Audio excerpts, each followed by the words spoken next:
let's move away from that matter and go to some governance-related issue. Since the motion to introduce a bill for the creation of National Commission for the Prohibition of Hate Speech, SRBMB 2019, by the Senate Deputy Chief Whip, Senator Shabi Abdullahi, since he moved that motion, there have been huge debate over the action. The bill specifies penalties like life imprisonment, death by hanging, 10 years imprisonment, and fines up to 10 million naira for offenders. The death penalty part is being described by many Nigerians as draconian and unacceptable. But the senator has defended the reasons for this bill. Take a listen to it. The main import of bringing this bill is to make sure that the issue of victims, people suffering as a result of this, is put to check. That's one of the reasons why Senator Shabi Abdullahi proposed and moved the motion for that bill. Let's get talking. This time around, there are two legs to our conversation here. It's going to be some kind of intellectual conversation that we'll be having in this part of the show. The other leg is going to be about the borrowings of the Bwala-led government. But first, let's touch on the issues of hate speech. I have joining me tonight a former ADP governorship candidate in Lagos in 2019 and a development expert, Mr. Babatunde Gbadamosi. Thank you so much for coming on. Thank you, Sheung. It's a pleasure to be on. Yeah, well, development investment expert. A lot of people will call you an entrepreneur. I wear many caps. And also from Abuja is a lawyer, Mr. Daniel Bwala. Thank you so much for coming on tonight. Let me get your view. A pleasure. Mr. Gbadamosi. What do you make of the hate speech bill? Necessary? I find it quite unnecessarily draconian. I think that it's one of those laws that points to the fact that Nigeria is one of the most over-legislated territories in the world, because we have laws against libel. There's a tort of civil libel on our law books. There are also criminal laws of defamation on our law books. And those two are enough in any sensible country to deal with issues relating to, what they now fashionably call hate speech. What is hate speech? What causes hate speech? President Obasanjo and so many other leaders have recently pointed out to the senator, to the distinguished senator that is pushing this horrible agenda to legalize killing people because they disagree. I don't agree with it. I think our democracy has come too far to allow it to be dragged back by such a law. What don't you agree with? Everything. In this, is it the penalties, the punishment? Everything. Or the concept of it? The entire idea that you can legislate what people can think or say. Sorry, apologies, Subotin. Yes. The concept of the fact that a lot of people would debate that we perhaps are very divided at this time, along ethnic lines, along religious lines. No thanks to President Buhari, yes. Okay, so we will get to that one in a bit. So a lot of people believe that we are largely divided based on what a lot of people say, and a lot of people think that those statements, a lot of people have said, hate speech, fake news, these are some of the phenomenon that is affecting our society today in the United States, in the United Kingdom, in other climes. Let me remind you of something that happened here in Lagos. Many years ago, sometime around 2006, 2007, a newspaper made a report about a particular politician. He went to court, sued them for libel.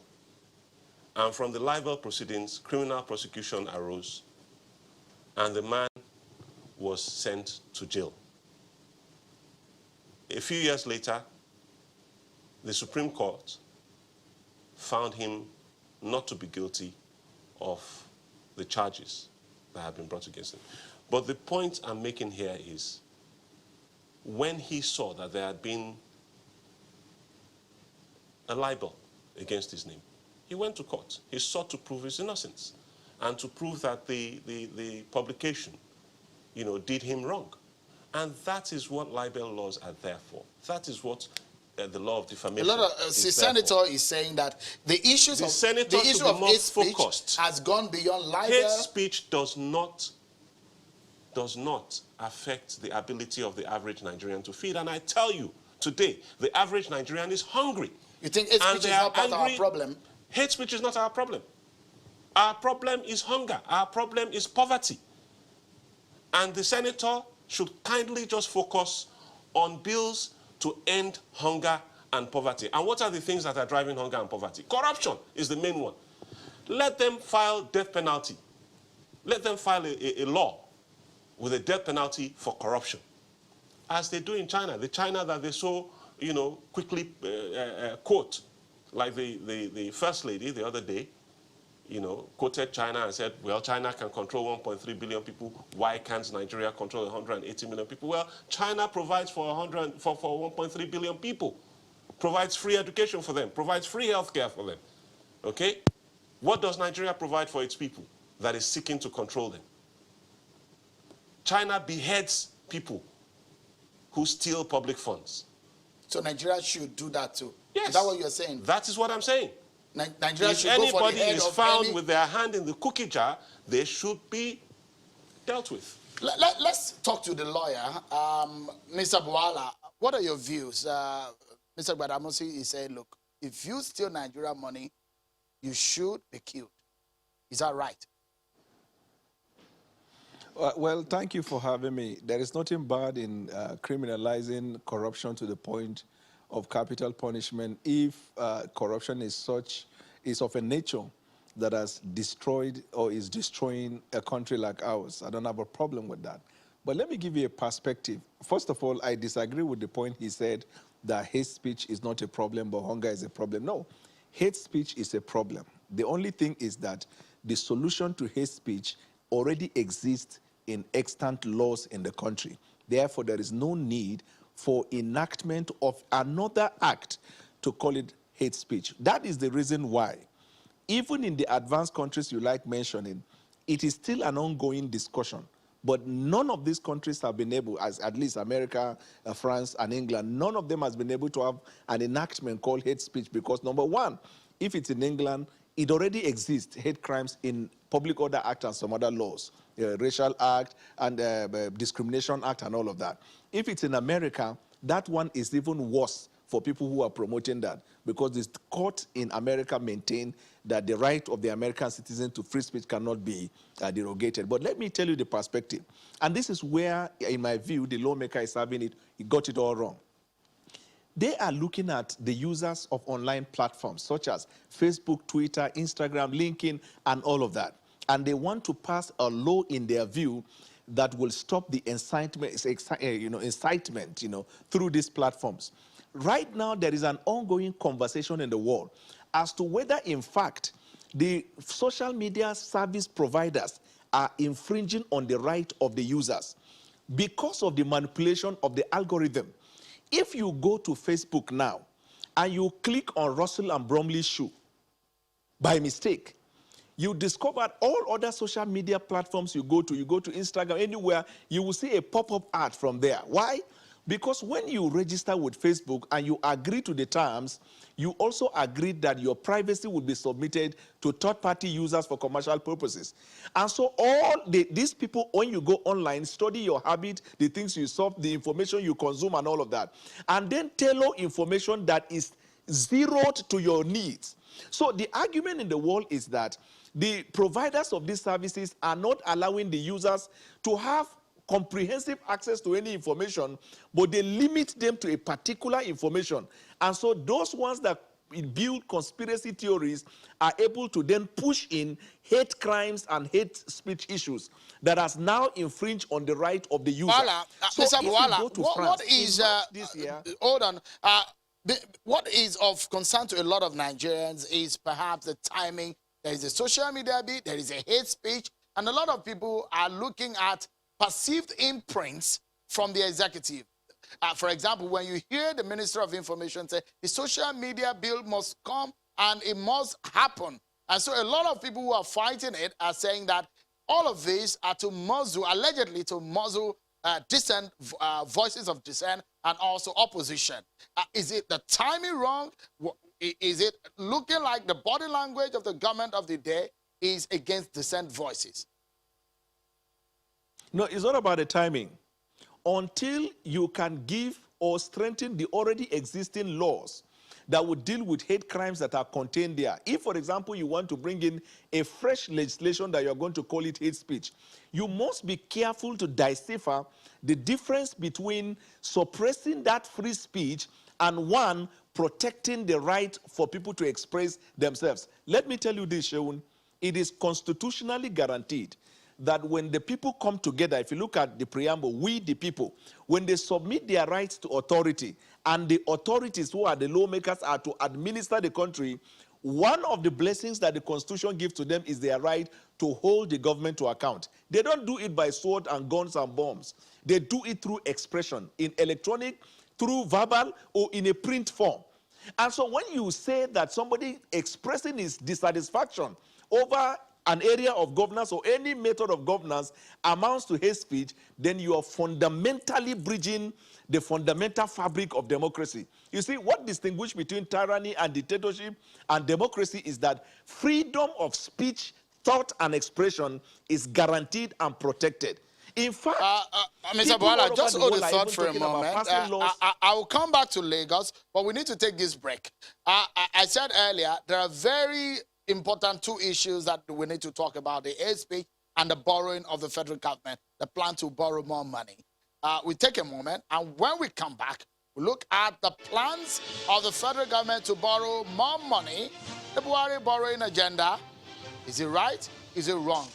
What is the way to go to fix our infrastructure deficit? Join us again, everyone. Let me get the thoughts of my guests tonight. Final thoughts on this issue of hate speech. Mr. Gbadamosi, should this bill go through? No, it shouldn't. It shouldn't go through. President Buhari, when he was a military dictator, had Decree 2. And under it, Thompson Irabor and Tunde Thompson were jailed, if you remember. The hate speech bill and the social media bill, in my opinion, bear President Buhari's imprint. Oh, why? Very clearly. Why? Because he has always never hidden his disdain for press freedom and for people stating their opinions as they see fit. Those are probably strong allegations. Are you able to... They are borne out by history. They are borne out by history. They are borne out by Nigerian history. But this is a bill moved in the... This is not an executive... By members of his party. It's a parliament... By members of his party. So you think he sponsored it? Not necessarily sponsored, but his body language has encouraged this kind of draconian bills to emerge. And these kind of bills are not what Nigerians need now. Like I said, Nigerians are poor and hungry, and that is what the president should focus all of his attention, all of his energy, and the senators as well should focus all of... I mean, what is the situation in Niger State right now, in Niger West, where Senator Abdullahi comes from? What's the situation with regards to poverty, with regards to the per capita income of his constituents? Should that not be his priority at this stage, rather than hate speech? So you're thinking that the bill should die? It will be abused. All right, I'm saying that... It will be abused. Okay. If it is passed, it will be abused, and lots of people will go to jail or be killed simply because they have an opinion on anything that government is doing. Mr. Bwala, let's get your... Because we need to go to the issues of the borrowing. Mr. Bwala, your concluding thoughts on this issue of hate speech in just about 30 seconds, if you may, please. Right. I do not think that the hate speech bill or the proposal has an imprint of the president, because the president is not a member of the National Assembly. Secondly, I do not think that it is a policy of the party. Nowhere have I seen in the policy directive of the party. And the lawmaker who is proposing it is not an NWC member, he's not a NEC member, he's not a national chairman, he's not a board of trustee member. He is not a principal officer to the point here where his bills will be construed as that of the party. It is a lone activities of, in fact, party members are even criticizing it. Funny enough, an established dictator military dictators such as General Babangida even opposed it. 2 days ago, His Eminence, the Sultan of Sokoto, opposed it. It is Nigerians will have to rise against this. It's not party issue. It is a fundamental problem. We have to stop it. So it is not from the president, and I do not believe that the president is behind that. All right, let's move on to another issue of great importance. It's about the economy, the money in our pocket, the food on our table. Earlier in the week, President Muhammadu Buhari sent a request to the National Assembly to reconsider and approve the federal government's 2016 to 2018 external borrowing plan. The loan, according to him, is to execute key infrastructure projects across the country between 2016 and 2018. Nigeria's debt stock has risen to 25.7 trillion naira, at least in the last month. The nation's debt profile rose from 24.95 trillion to 25.7 trillion in the last 4 months. A year ago, it was 22.38 trillion. The total domestic debt stood at 17.38 trillion, with the federal government having more than 3/4 of the stockpile. The question is, why is Nigeria borrowing more money? Can we afford the borrowings? Are we in trouble with the amount we're seeking in loans? This time, about 3 billion we gather in external borrowing. Let's get back to the conversation with my guest tonight. Mr. Gbadamosi, you are into investment. Sometimes you need to borrow for infrastructure, yes, such as the roads, the Second Niger Bridge, the rail. Is it commonsensical to borrow? Are we on track as a country? It all depends on your ability to pay back what you are borrowing. And as it stands now, I think that when you look at our GDP as of 2014, it was $568 billion US. Okay? And at that time, I think we had less than $20 billion outstanding in foreign debt. Today, when our GDP as of 2018 was about $398 billion, a significant drop from where it was. In fact, it has actually risen from where it was in 2016 when it was $222 billion US. So indeed, it did fall during the depression to less than half of what it was as of 2014. So now today we have a situation where as of 2018 we have 398 billion, and our debt stock apparently is about to rise to just a little over a quarter of our GDP, of our last GDP figures. I think it's time to press the stop button.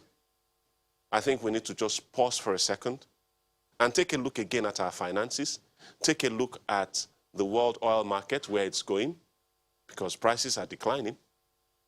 Okay? We need to be careful. We need to just be a little more cautious. But we're not in trouble yet. We're very close. We're dangerously close to getting into trouble.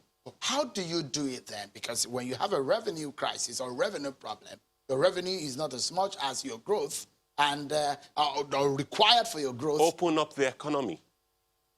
The president should stop this command and control system that he has been running unsuccessfully since 2015. Okay, I see in the debt management office figures where they are claiming that the official that the debt is being calculated using the official rate of the dollar. As of 2015, they said the official rate was 197. It wasn't an official rate; it was the market rate. That was the rate in the market at the time, 197 naira to $1. And today they are saying the official rate is 306 naira to $1. But that's not true, because nobody actually gets to buy dollars at 306. But I mean, the government of the day will say they've managed the inflation rate, they've managed the economy. Inflation has run away. I mean, they admitted themselves. I think the Federal Ministry of Finance, somebody in the Federal Ministry of Finance admitted themselves that the border closure has caused runaway inflation. They said it themselves just in the last few days. Okay? Are you saying the economy has not been handled well? It's been very badly managed. All right. Let me get your view, Mr. Bwala. With this borrowing, your party and the Buhari-led government, do you think that we're in trouble the way we're going in terms of borrowing? Intriguing enough, any government that comes to power, before coming to power, they will kick against borrowing. But when they come to powers and they are faced with the reality, they will have to. face the issue. I am in support of the borrowing because if you have infrastructure deficit, if you have a problem of managing between that ratio, the revenue ratio and the borrowing, then you have a problem. There is no problem with the borrowing. In fact, there was even a research recently that said that based on the infrastructure deficit we have in the country, that what we need in order to bring it to speed is more than what the budget of this country for 2019 is for a period of 8 years. And I don't think any economist will argue the fact that as a country, if we have to fix the infrastructure, we need to borrow. However, the problem is National Assembly opposed the borrowing, which is being reintroduced, saying, and they said that the $30 billion plan borrowing, and they said that we were at the threshold of trouble in terms of borrowing. At the time they opposed, it was not on that basis. They opposed it on the basis that when the request was sent to them, it was not sent with the specifics of what the money would be used for. You just mentioned projects without giving the specifics. But this time around, the specifics are going to be delivered. So that was the basis on which they rejected at the time, aside from political reasons. But if the specifics are well defined as to what you want to use it for, and in fact, what I even want to recommend to the government, because corruption is endemic here, is that there should be a task force in EFCC, there should be a department, a task force that will monitor projects, I think about 20-something project that the government is seeking to meet with. If we have that one, we don't have a problem. Let's close the program, and I'll get your view on this one. Where do we go from here? He said there's no problem with the borrowing if it's for infrastructure. He's a lawyer. He's a lawyer and a member of the APC, so he would say that. But the reality is that Nigeria is sinking very fast under amateur economic managers, okay? The people that are running the economy right now are rank amateurs. They have no clue what they're doing. But we have the likes of Professor Doyin Salami that's coming on board now. Coming on board. They're being inaugurated. He's just coming on board. The damage has already been done. The horse has already bolted from the barn. Okay? We already are in very, very serious trouble. Our debt profile is already more than 25%. If they take this loan, it will tip it over 25% of our GDP, our last GDP. And that is not to say that our current GDP for 2019 is going to match that of 2018, given the record of this. Briefly, what's the solution, Mr. Gbadamosi? Stop borrowing, open up the economy. Open up the economy. Open the land borders, allow trade, remove forex restrictions. Stop trying to micromanage the foreign exchange rate. Stop it. Mr. BABATUNDE Gbadamosi, he was the governorship candidate. Yes, and finally, remove fuel subsidy. Okay. End it. All right. Because right now, for some strange reason, our fuel subsidy figures has gone up to more than double what it was when the Buhari administration came in. All right. Nigerians have not increased in number. In fact, more Nigerians have fled the country. The fuel subsidy matter is anotother big issue for another day. But Mr. Gbadamosi, I must sincerely thank you. It's refreshing to hear from you again. It's a real after pleasure the election. Thank you so much for coming on. And Mr. Daniel Bwala, thank you so much for coming on tonight on the program. Appreciate it. That's our show for tonight, everyone. Many thanks for watching. I'm sure Kimale. Bye for now.